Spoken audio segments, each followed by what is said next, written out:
Assalamualaikum warahmatullahi wabarakatuh. Bagaimana kabarnya anak-anak pada saat ini? Alhamdulillah. Tentunya semuanya di sini dalam keadaan sehat walafiat. Jadi dan juga untuk teman kita yang sedang sakit, kita doakan semoga cepat sembuh. Oh ya, untuk anak-anakku, sebelum kita mulai, saya mau tanya kabarnya dulu, nanti dijawab seperti biasanya. Bagaimana kabarnya anak-anak pagi hari ini? Alhamdulillah, luar biasa, Allahu Akbar, yes. Nah, itu. Jadi dijawab dengan kompak. Saya coba lagi, saya ulangi. Bagaimana kabarnya anak-anak pagi hari ini? Oke, Alhamdulillah sudah kompak. Jadi dijawab dengan Alhamdulillah, luar biasa, Allahu Akbar, yes. Tuh. Oh ya, untuk anak-anakku, pada kesempatan saat ini kita akan belajar tentang sholat fardu. Jadi kita sebagai seorang muslim itu ada kewajiban melaksanakan sholat fardu. Sebelumnya ada yang tahu berapa jumlah sholat fardu yang harus kita lakukan dalam satu hari satu malam? Ayo, siapa yang bisa menjawab? Betul, jawabannya adalah 5 kali. Yaitu kita diwajibkan sholat fardu sehari semalam itu sebanyak 5 kali. Jadi setiap muslim itu wajib, nanti ketika sudah balik itu semuanya wajib melaksanakan sholat fardu. Nah, ini bisa dilihat, sholat itu adalah merupakan ibadah yang hukumnya wajib. Nah, wajib itu apa? Berarti setiap orang yang nanti sudah balik Islam dan mempunyai akal, itu dia wajib melaksanakan sholat. Tidak ada pengecualian pun. Nah, sholat itu apa? Nah, ini di bawahnya dilihat. Sholat yaitu ibadah yang diawali dengan takbiratul ihram dan diakhiri dengan salam. Jadi makanya kalau kita sholat itu pasti diawali dengan takbiratul ihram. Itu yang bagaimana? Yaitu yang kita mengucap Allahu Akbar. Nah, itu namanya takbiratul ihram. Nah, terus diakhiri dengan salam, dengan bacaan salam. Assalamualaikum warahmatullahi.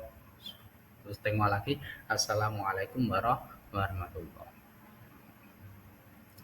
Nah, sholat ini terdiri dari perkataan dan perbuatan.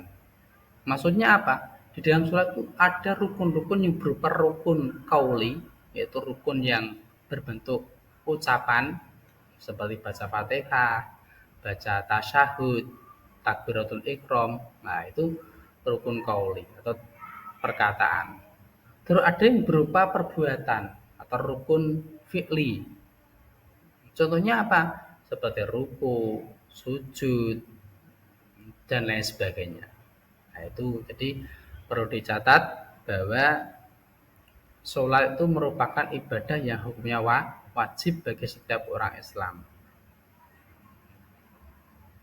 Oh ya, sebelumnya perlu saya sampaikan bahwa arti dari sholat sendiri itu adalah doa. Jadi sholat itu secara bahasa artinya adalah doa. Nah, udah itu. Selanjutnya, nah ini perlu diketahui yaitu syarat wajib sholat. Jadi ini adalah orang-orang yang diwajibkan untuk melaksanakan sholat. Artinya apa? Artinya bahwa tidak semua orang yang hidup di dunia ini wajib sholat, tidak. Jadi ada orang-orang yang memang disyaratkan untuk melakukan dan bahkan wajib melaksanakan sholat. Nah, ini yang pertama. Yang pertama yaitu beragama Islam. Jadi setiap orang Islam itu dia wajib sholat. Berarti untuk non muslim, untuk orang Kristen, untuk orang Buddha. Nah, itu dia tidak terkena kewajiban sholat. Jadi seperti itu. Terus yang kedua yaitu adalah balik atau dewasa. Yang kedua balik atau dewasa. Nah, balik itu bagaimana? Balik ini ada perbedaan antara laki-laki dan perempuan. Nah, mungkin saya terangkan ini secara untuk yang laki-laki dulu. Untuk yang laki-laki balik itu adalah ketika sudah mulai atau sudah umur 15 tahun. Jadi untuk anak-anak yang laki-laki ketika umurnya sudah mencapai 15 tahun, maka dia sudah terkena kewajiban sholat. Atau sudah pernah mimpi basah atau ihtilam. Jadi bagi laki-laki meskipun belum berumur 15 tahun, tapi kok misal umur 14 tahun sudah pernah mimpi basah atau ihtilam, nah, maka dia juga sudah dianggap balik. Ini untuk yang laki-laki. Ini basah itu piye? Atau bagaimana? Yaitu basah itu adalah mimpi yang tidak bisa digambarkan. Jadi bukan ngompol loh ya. Ini mimpi yang memang bahwa mimpi itu tanda ketika orang itu sudah memasuki usia balik. Jadi bukan ngompol. Waktu zaman kecil itu bukan. Sedangkan untuk perempuan, tanda balik itu adalah ketika sudah berusia 9 tahun. Nah, ini perlu diperhatikan untuk anak-anak perempuan. Karena usia balik perempuan itu dia lebih cepat daripada laki-laki. Jadi kalau laki-laki 15 tahun, perempuan 9 tahun. Atau sudah mengalami haid atau menstruasi. Jadi perempuan itu ketika sudah mengalami haid atau menstruasi itu juga sudah masuk kategori balik.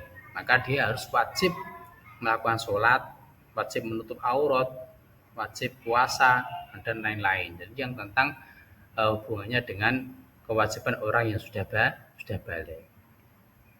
Selanjutnya yang ketiga yaitu adalah berakal sehat. Artinya orang itu dia mempunyai akal atau pikiran yang bisa digunakan atau bisa digunakan untuk berpikir. Nah, kebalikannya apa? Yaitu kebalikannya tidak wajib sholat seperti orang gila. Nah, itu dia tidak wajib sholat karena dia akalnya itu tidak berfungsi atau tidak bisa digunakan untuk berpikir. Jadi saya ulang lagi, syarat wajib sholat itu ada 3. Yang pertama apa tadi? Betul, beragama Islam. Yang kedua, balik atau sudah dewasa. Kalau laki-laki 15 tahun, perempuan 9 tahun. Terus sudah mengalami haid atau menstruasi. Terus yang ketiga itu berakal sehat.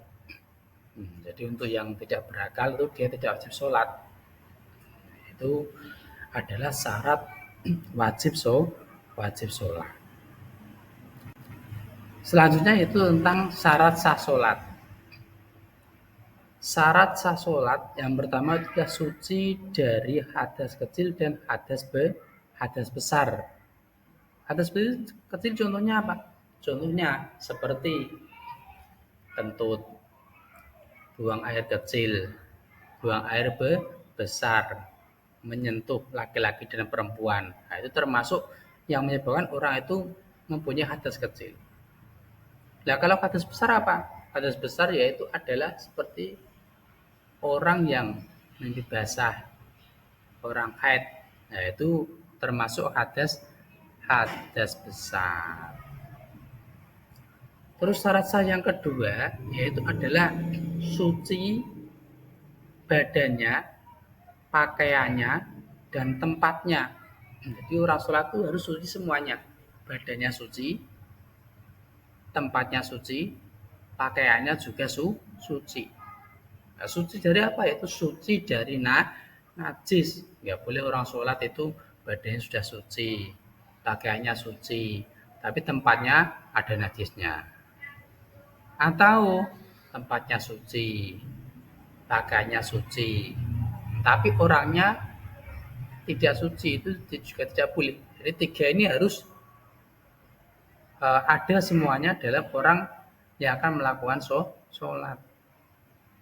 Jadi badannya suci, itu mulai mandi, terus wudhu, pakaiannya suci, dan tempatnya juga suci. Jadi tidak boleh ada najis yang menempel di tempat sholat, di pakaian yang digunakan sholat, atau bahkan di badan kita ketika melaksanakan sholat. Terus yang ketiga, yaitu ada menutup aurat dengan pakaian yang suci. Nah, aurat itu apa? Nah, aurat ini juga ada perbedaan antara laki-laki dan perempuan. Kalau laki-laki itu auratnya adalah antara pusar, atau kalau bahasa Jawa itu udel, sampai dengan lutut atau dengkul.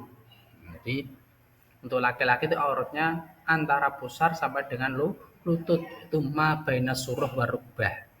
Itu antara udel sampai dengan dengkul.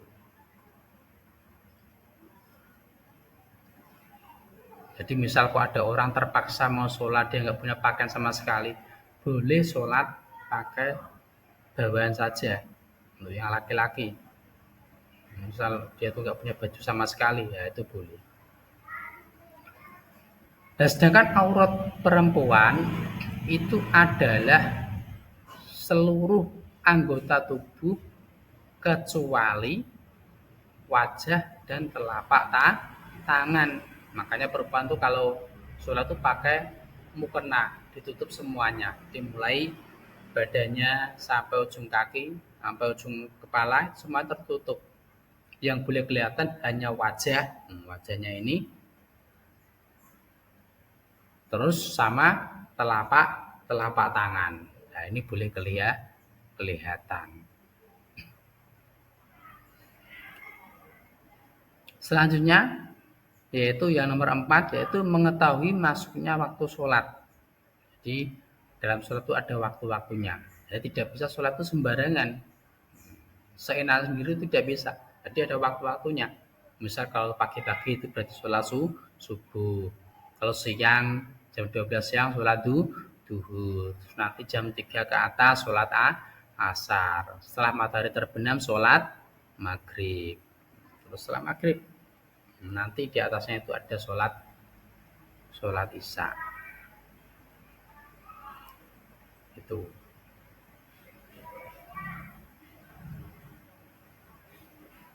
Nah, itu perlu diketahui. Dan selanjutnya yaitu adalah menghadap ke arah kiblat. Nah, kiblat itu mana? Yaitu menghadap ke Baitullah atau menghadap ke Ka'bah. Jadi kalau Indonesia ini berarti menghadapnya ke arah barat. Barat agak serong ke utara sedikit. Nah, itu berarti kita sudah menghadap ke kiblat. Nah, itu. Jadi tidak boleh sholat menghadap ke selatan atau ke timur, itu tidak boleh.